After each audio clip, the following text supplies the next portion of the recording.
Hey everyone, as promised, stick around and watch this second video right to the end.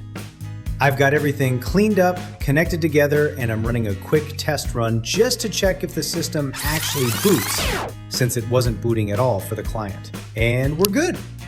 Next, I'm chucking in 2 proper memory sticks to enable dual channel mode and finally get this PC running at full power.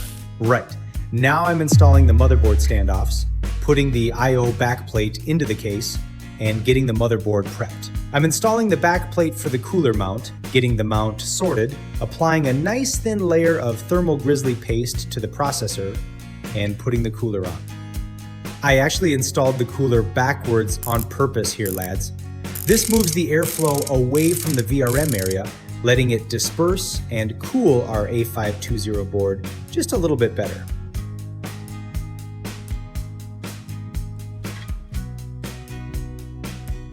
Next up, we drop the motherboard into the case itself and tighten her down, making sure not to miss a single screw like some people love to do.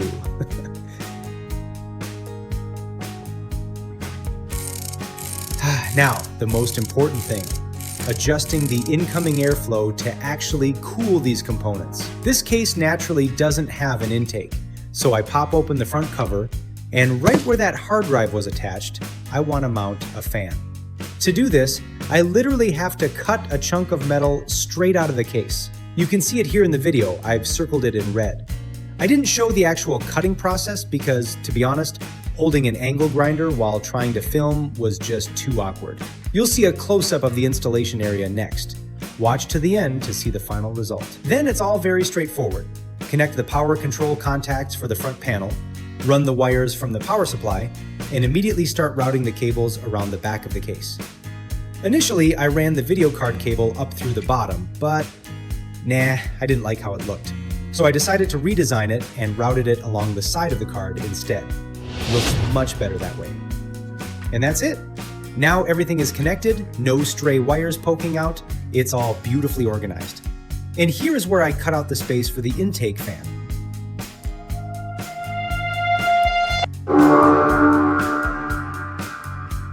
Attention, please.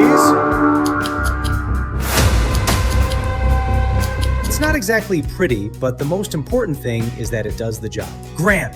Let's plug the PC in and boot the system up for the first time. It fires right up and boom, the BIOS is on the screen. Get in! Now it's just time to get it set up and optimized. Thanks a million to everyone who watched.